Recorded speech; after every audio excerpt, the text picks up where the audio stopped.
Assalamualaikum warahmatullahi wabarakatuh. Sebelumnya, saya Dinda Nurosifa sebagai Ketua Kelompok 5 berterima kasih kepada Ibu Sari Oktavera telah memberikan waktu untuk kami presentasi bisnis plan kami. Anggota kelompok 5 terdiri dari saya sendiri, Dinda Nurosifa, yang kedua itu Zafirah Putri Fadila, dan yang ketiga Putri Berlian Hasibuan, yang keempat itu ada Gebi Sri Ayu Oktavia, dan yang kelima itu ada Nurul Anissa. Selanjutnya latar belakang akan dilanjutkan oleh Zafirah Putri Fadila. Baiklah, saya Zafira akan menjelaskan berkaitan dengan latar belakang dari usaha kami. Momokamchi merupakan usaha makanan dengan bahan baku utama itu berupa ayam dan kentang. Usaha ini dilatar belakangi dengan melihat budaya Korea akhir-akhir ini sangat diminati oleh masyarakat, sehingga dicetuskanlah ide usaha Momokamchi dengan makanan yang diolah dengan cara dipanggang. Karena diolah dengan cara dipanggang, maka makanan ini memiliki kalori yang rendah, sehingga akan cocok dikonsumsi oleh orang-orang yang sedang melakukan diet. Makanan ini itu menggabungkan cita rasa makanan Korea dan Indonesia sehingga dapat menarik minat dari masyarakat. Makanan ini juga tersedia dalam berbagai level pedas dengan melihat banyaknya masyarakat yang menyukai pedas. Kemudian visi dan misi. Visi dari usaha ini yaitu mengeksistensikan makanan sehat dan bergizi dari olahan ayam dan kentang dan menjadikannya produk yang kekinian. Kemudian misi dari usaha ini yaitu memberikan harga jual yang murah dengan kualitas yang bagus, kemudian menjaga pola makanan dan memberikan makanan yang sehat sehingga dapat terhindar dari obesitas. Dan yang ketiga itu menjadikan tren makanan pedas tetapi sehat dengan nuansa Korea. Selanjutnya yaitu gambaran umum pasar. Kami mendirikan usaha dengan nama Momokamchi. Usaha ini merupakan jenis usaha makanan berat yang berdiri pada tanggal 11 November 2021. Tempat penjualan usaha yaitu di Kota Padang. Dan kami memiliki supplier, petani, dan peternak. Selanjutnya, segmentasi pasar, yaitu kami mengutamakan makanan sehat dan bebas pengawet. Oleh karena itu, kami mendirikan usaha olahan ayam yang dipanggang dan tanpa pengawet, sehingga menghasilkan makanan yang sehat. Tidak hanya itu, kami juga menyajikan makanan ini dengan kemasan kekinian, yaitu dengan tema Korea, dan target dari usaha kami yaitu generasi Z dan generasi milenial. Selanjutnya, permasalahan usaha dan pesaing. Dalam menjalankan usaha ini, kami permasalahan yang mungkin kami hadapi yaitu kurang familiarnya makanan olahan ayam yang dipanggang dan banyaknya usaha olahan ayam yang digoreng. Dengan banyaknya usaha tersebut, kami harus berusaha memperkenalkan makanan yang kami jual agar orang-orang mengetahuinya dan usaha kami pun dapat bersaing dengan usaha olahan ayam lainnya. Untuk memperkenalkannya, kami memiliki beberapa strategi pemasaran, yaitu yang pertama, melakukan promosi secara online, yaitu dengan menggunakan sosial media. Pada saat ini, generasi milenial dan generasi Z sangat update di media sosial. Kami mempromosikan usaha kami maupun keunggulan makanan yang kami jual. Tidak hanya itu, usaha ini juga kami lakukan dengan membuat bazar di beberapa lapangan olahraga dan di sekitar mall. Tempat-tempat tersebut merupakan tempat di mana generasi Z dan generasi milenial sering berkumpul, sehingga kami menarik perhatian generasi Z dan generasi milenial yang dengan makanan yang kami jual. Karena adanya perkembangan teknologi, kami juga menempatkan makanan kami di aplikasi GoFood sehingga pembeli tidak harus datang langsung ke bazar yang kami buka. bukan hanya membuka bazar ataupun mempromosikan secara online. Kami juga melakukan promosi secara offline, yaitu dengan menyebarkan beberapa pamflet. Pamflet berisi tentang Momo Kamchi dan penjelasan singkat tentang produk yang dijual serta keunggulan produk yang dijual. Penyebaran pamflet bertujuan untuk memperkenalkan produk sehingga pelanggan tertarik untuk membeli produk yang kami jual, dan makanan olahan ayam yang dipanggang pun menjadi tidak asing lagi oleh konsumen. Selanjutnya akan dilanjutkan oleh rekan saya. Saya Nurul Anissa, saya akan menjelaskan bagian pengolahan usaha. Pada bagian ini terdapat dua pokok pembahasan, yaitu proses pengolahan dan alat beserta bahan yang digunakan selama proses produksi. Tapi di sini saya hanya akan menjelaskan bagian proses pengolahan. Untuk alat dan bahan yang digunakan akan dijelaskan pada bagian analisis keuangan. Baiklah, langsung saja. Dimulai pada pengolahan bubuk cabai. Nah, cabai dicuci hingga bersih, kemudian cabai dijemur hingga kering, selanjutnya di blender hingga menjadi bubuk, dan bubuk cabai pun siap digunakan. Yang proses kedua ada pengolahan ayam, di mana ayam dipotong dan dicuci dengan bersih. Setelah bersih, kemudian ayam dicampurkan dengan bawang putih, bawang merah, bawang bombay yang telah dihaluskan. Kemudian ditambahkan sedikit air dan susu, serta diberi sedikit merica bubuk. Nah, merica bubuk ini opsional. Hingga aduk semua bahan hingga tercampur. Kemudian diamkan minimal 8 jam.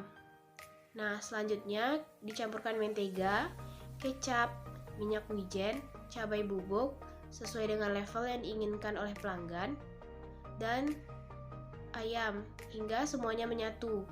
Kemudian ayam tersebut dipanggang di dalam oven dan ayam siap untuk dihidangkan.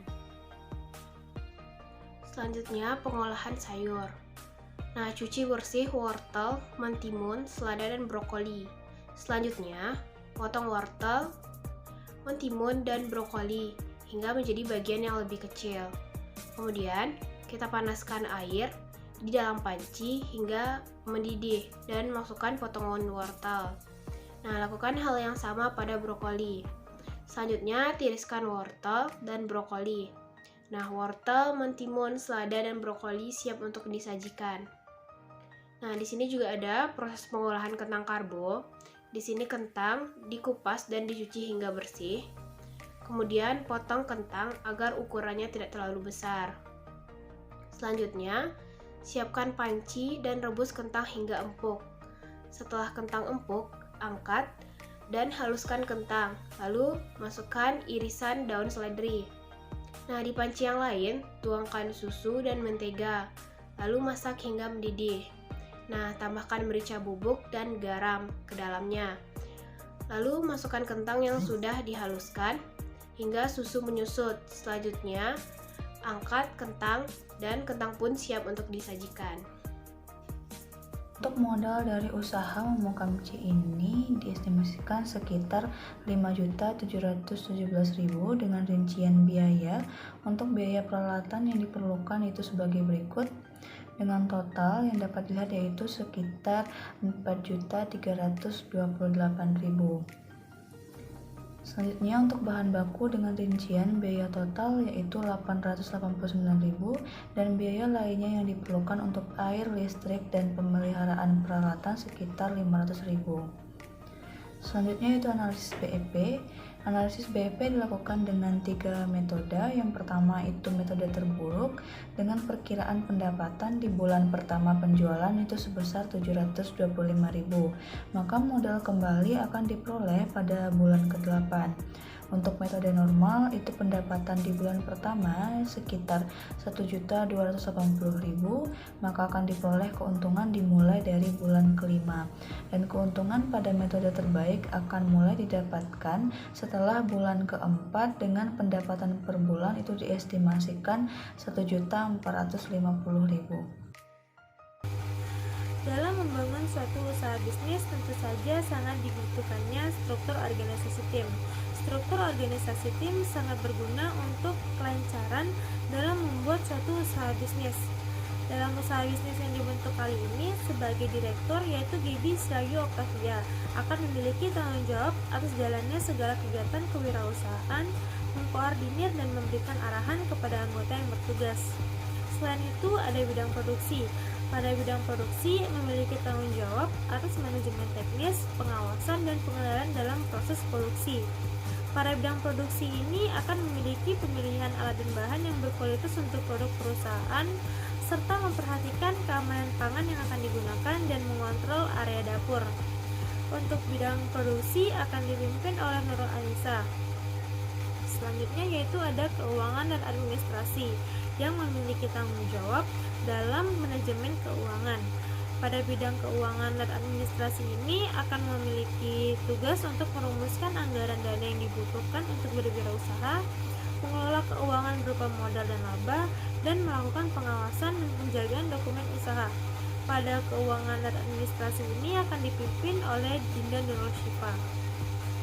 Selanjutnya yaitu ada pemasaran. Pada pemasaran memiliki tanggung jawab atas manajemen strategi, promosi produk, dan target pasar.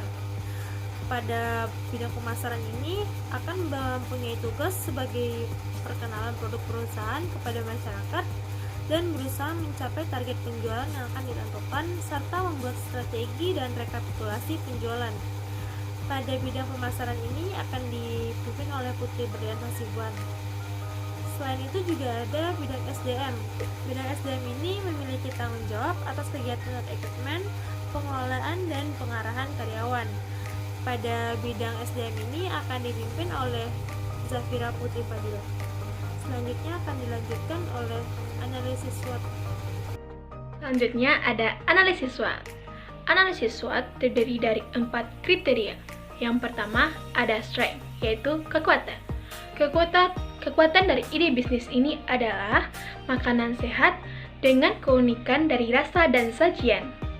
Momo Kamchi ialah gabungan hidangan masakan Korea dan Indonesia, yang dimana tren ini sangat banyak disukai oleh kalangan generasi Z dan kaum milenial yang tergila-gila akan K-pop dan K-drama.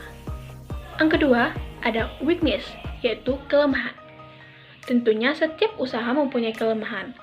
Momo Kamchi sendiri mempunyai kelemahan, yaitu sepinya peminat pada suatu masa.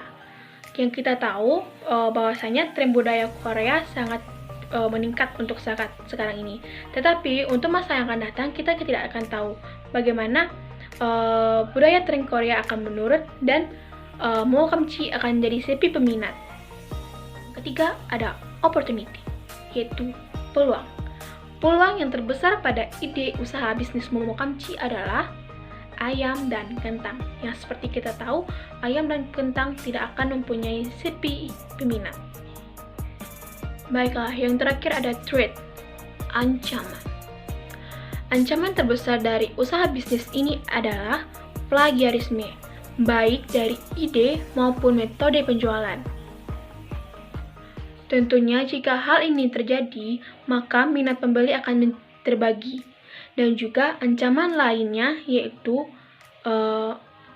minat pembeli juga akan merasakan bosan terhadap hidangan yang ada pada usaha bisnis Momo Kamchi.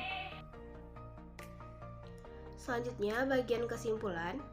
Usaha Momo Kamchi muncul dengan latar belakang tren makanan Korea yang dipadukan dengan cita rasa Indonesia. Nah, kelebihan dari usaha ini adalah pengolahannya yang mengedepankan kesehatan, sehingga makanan yang disajikan memiliki kalori yang tidak terlalu tinggi, sehingga cocok dikonsumsi oleh orang-orang yang sedang melakukan diet. Nah, makanan ini juga makanan yang lezat walaupun rendah kalori, sehingga orang-orang yang tengah berdiet tidak perlu takut bisa memakan makanan yang lezat. Nah, selain cita rasa, makanan ini juga dijual dengan harga yang murah dan dengan pengemasan yang baik.